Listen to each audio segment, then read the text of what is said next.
রিয়াজউদ্দিন আহমেদ, সাংবাদিক রিয়াজউদ্দিন আহমেদ উনি ছিলেন। তারপরে হ্যাঁ, তারপরের বছরই উনি এক্সপায়ার করে যান। যাই হোক, তো উনি সেখানে কথা প্রসঙ্গে একটা ওনার মূল যে বৈশিষ্ট্য এবং উনি উল্লেখ করলেন যে এই কারণে উনি বাংলাদেশে পত্রিকা সাংবাদিকতায় পথিকৃৎ। ঘটনাটা হচ্ছে এরকম যে আগে বাংলাদেশে সাংবাদিকতায় মূল হেডলাইন বা মূল শিরোনাম সেটা 8 কলামে হতো, এবং সাংবাদিক আমানুল্লাহ কবির এই প্রথা ব্রেক করে 4 কলামেও যে হেডলাইন হয় এটাই প্রথম উনি প্রবর্তন করেন। এবং যখন বলেন যে রিয়াজ ভাই, আমি রিয়াজউদ্দিন আহমেদ উনি ছিলেন নিউজ এডিটর, উনি আমার বাবা আমানুল্লাহ কবির ছিলেন এক্সিকিউটিভ এডিটর, উনি বললেন আমরা এটাকে ব্রেক করব, আমরা 4 কলামে হেডলাইন হয় এটা আমরা করব। তখন তো ইন্টারনেট আধুনিকতার এত যুগ ছিল, তো বললো যে মূল শিরোনাম কখনো 4 কলামে কি হয়। তো উনি বললেন রিয়াজ ভাই আপনি দেখেন এটা হবে, এবং প্রেস ব্রেকআপ ওভাবে সারা রাত বসে থেকে কয়েকদিন করার পরে এবং শুরু করলেন, এবং এই যে শুরু হলো এখন কিন্তু 4 কলামেও শিরোনাম হয়। মূল শিরোনামের পাশাপাশি তাহলে কি ওটাকে খাটো করা হলো, এই করা হলো। পরবর্তীতে দেখা গেল এটাই সবচেয়ে গ্রহণযোগ্য হয়েছে। না হলে আগেকার আমরা পত্রপত্রিকাগুলো 8 কলামের যে শিরোনাম হতো সেটাই হেডলাইন হতো, সেটা এভাবে। উনি সেই স্মৃতিচারণ প্রোগ্রামে এসে বললেন যে আমানুল্লাহ কবির আমাকে তখন দেখিয়েছিলেন যে না, শিরোনাম এভাবেও করা যায়, তাতে সংবাদের গুরুত্ব কমে না বরং বাড়ে। তো এটা হচ্ছে ওনার এই স্মৃতিকথা থেকে আমরা তখন জানতে পারলাম যে এই বিষয়টাই উনি আসলে পথিকৃৎ। আর দুইটা ছোট বিষয় আমি বলি, যেহেতু এখানে দিনকালের কথা আসছে, নয়া দিগন্তের কথা আসছে।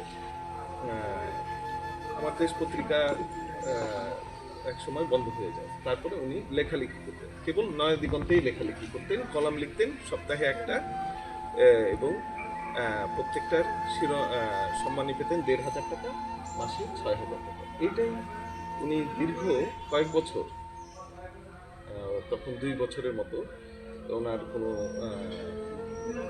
কোথাও যুক্ত মানে কোনো প্রতিষ্ঠানের সাথে যুক্ত হননি, কেবল এই লেখালেখি করে সপ্তাহে 1,500 টাকা একটা চেক, মাস শেষে গিয়ে আমি 4টা চেক নিয়ে আসতাম 6,000 টাকা, এটা দিয়ে উনি কিন্তু চলেছেন সেই 2,000 ওই যে 4-5-এর কথা, দেশ পত্রিকা বন্ধ হওয়ার পরপরই একটা এই মাপের মানুষ 6,000 টাকা দিয়ে কেবল চলেছে। এটা কেউ হয়তো এখনকার সময় বিশ্বাস করবে না, কিন্তু এটাই উনি করেছেন।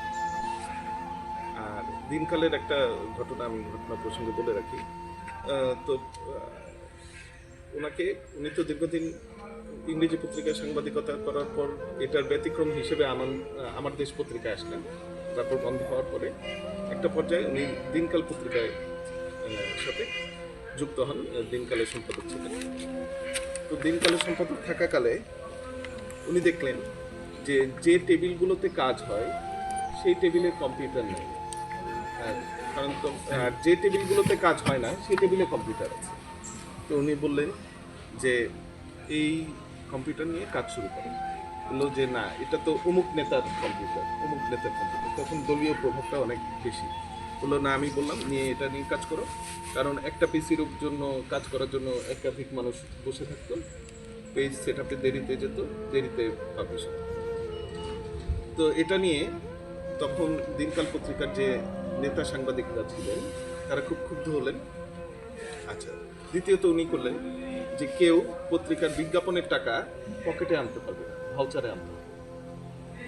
তো সেই নেতা সাংবাদিকগুলো আবারও ক্ষুব্ধ হলেন এবং তার নামে কমপ্লেন করলেন যে ওনার জন্য আমরা কাজ করতে পারছি। তৎকালীন খালেদা জিয়া এবং তারেক রহমানের কাছে কমপ্লেন। উনি তখন বললেন যদি আমাকে কাজ করতে দিতে হয় এভাবেই করতে দিতে হবে, না হলে আমি ছেড়ে চলে আসবো। এবং তিনি এক কথায় তখন দিনকাল পত্রিকা ছেড়ে দিয়ে চলে আসছিলেন। অনেকেই ঘটনাটা জানে না, আমি আপনাদেরকে বললাম। সততার দৃষ্টান্ত আসলে এভাবেই হওয়া উচিত। আজকাল আমি নিজে এক প্রতিষ্ঠানে চাকরি করি, আমার প্রতিষ্ঠানে অন্তত 4 জনের ব্যাংক অ্যাকাউন্ট এই সরকার জব্দ করেছে, ফ্রিজ করেছে, তাদের অস্বাভাবিক লেনদেন। এই সময় বেশ কয়েকজন সাংবাদিক আটক হয়েছে যাদের শত শত হাজার হাজার কোটি টাকার মালিক। সাংবাদিকতার নীতি নৈতিকতার বাইরে গিয়ে তারা আসলেই সাংবাদিক না, সাংঘাতিক হয়ে উঠছে। তো যে কারণে আমরা তাদেরকে চিনি, এই সাংঘাতিকদেরকে চিনি, তাদের গুণগান করি। আর যারা সততার সাথে যুক্ত থাকবে তারা একটু পিছিয়ে পড়বে।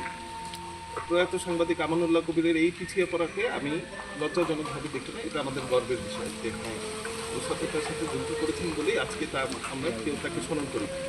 তবে হ্যাঁ, আমি চাই যে ওনার নামে একটা স্মৃতি পদক চালু হোক।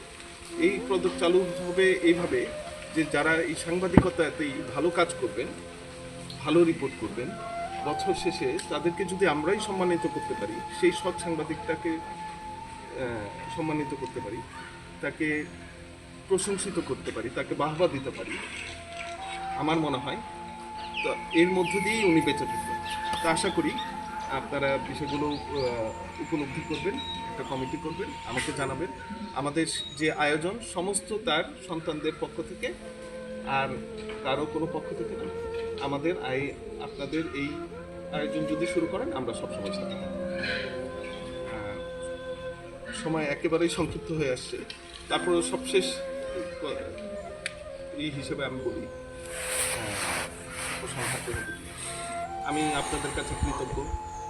শুক্রবার এই অবেলায় কষ্ট করে এই অজপাড়াগায় আসছেন, বাবার কবরে স্মৃতিচারণ করেছেন, পাশে বসে স্মৃতিচারণ করছেন। এই জন্য আমার কৃতজ্ঞতার শেষ নেই। আমাদের পরিবারের পক্ষ থেকে ধন্যবাদ গ্রহণ করি।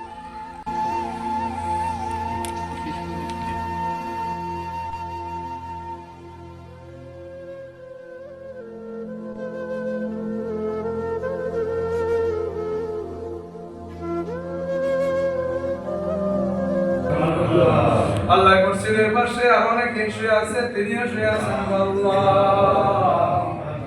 আল্লাহ তার সন্তানগুলো হাত তুলেছে। ও মামুন, ও মামুন গো, আল্লাহ তার সন্তানেরা মাও হারাইছে, আল্লাহ বাবাও হারাইছে। আল্লাহ আল্লাহ বাবার কবরের কাছে আইসা তোমার ঘরের মধ্যে বসে হাত দিয়েছে। আল্লাহ বলছিলেন সন্তানের হাতের দিকে তাকাইয়া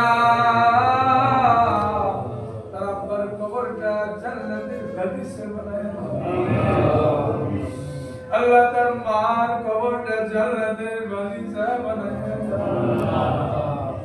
রব্বুল